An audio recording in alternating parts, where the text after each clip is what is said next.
Hey you guys, my name is Cisco and today I'm bringing you 5 tips to make you the ultimate CQB monster. Tip number 1, never stall in the fatal funnel. A common mistake that we see players make is hesitating before breaching or entering a room. The initial breach is the most dangerous part in a CQB encounter where you have the highest chance of getting shot. Doorways attract fire, and if you hesitate in one, you give your opponent a standing target. The best thing that you could do is get into the room and work your way from corner to corner. And if you happen to get shot when entering, try and move out of the way so both teams can continue playing. Tip number 2, be conscious of your foot placement. Depending on what your local field or event may look like, there could be debris all over the place, which will make it hard to navigate through danger zones. Take your time and learn how to feel the ground with your feet. If you trip and fall, this can give your enemy enough time to take you out. Although speed and aggression is necessary in CQB, never move faster than you're comfortable. Tip number 3, learning to pie the corner with your teammates. I'm pretty sure everyone knows what pieing the corner is, and the topic is a little too deep to get into today. But if you learn how to do this properly with your teammates, you can become very effective and very lethal on the airsoft field. Generally, anyone can pie the corner by themselves, but working with the team is going to be a little bit more complicated. Deciding who takes point and if every teammate can take point will be a deciding factor on how you should proceed. Pieing the corner effectively will also help you get out of the fatal funnel. Practice makes perfect, and when working with a team, you're going to want to make sure everyone knows their role, so there's no gap in covering each other. Tip number 4, optimizing your airsoft gun for the situation. There's a reason why almost all airsoft guns set up for CQB are overall shorter in length. Short barrel guns are easier to manipulate in rooms, houses, or other small places. Generally speaking, long guns do have their advantages, but don't outweigh the downsides when it comes to maneuvering in CQB environments. If possible, go shorter, but make the gun comfortable for you. In addition, building the gun to have better trigger response and high rates of fire is common in CQB. Your local field will have different rules and regulations on how your gun can be tuned. Try and maximize these settings so you can get the better advantage on the field.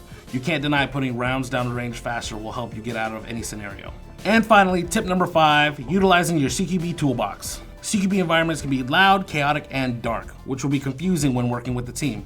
Try and come up with some way to identify your teammates on the field. Something like glint tape or high visibility armbands can help identify your friends on the field. This will help prevent any blue on blue incident. Once you find something that works, stick to it to mitigate any friendly fire. Staying in communication with your teammates is crucial when playing CQB.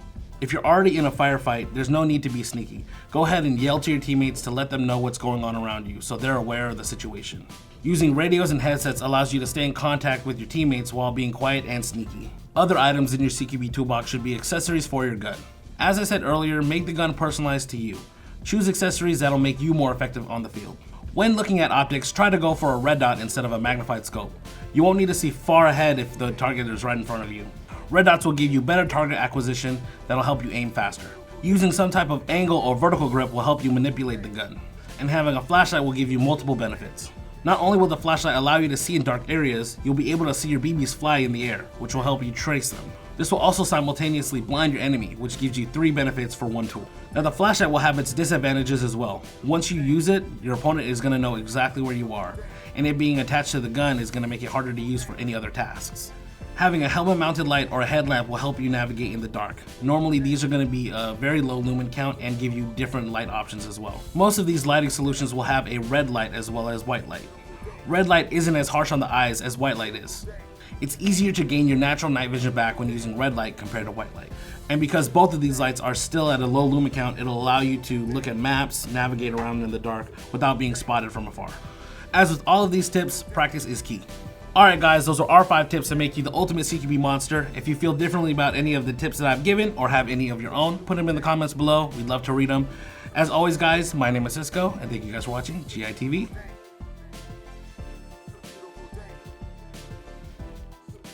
Pro tip, don't chicken wing.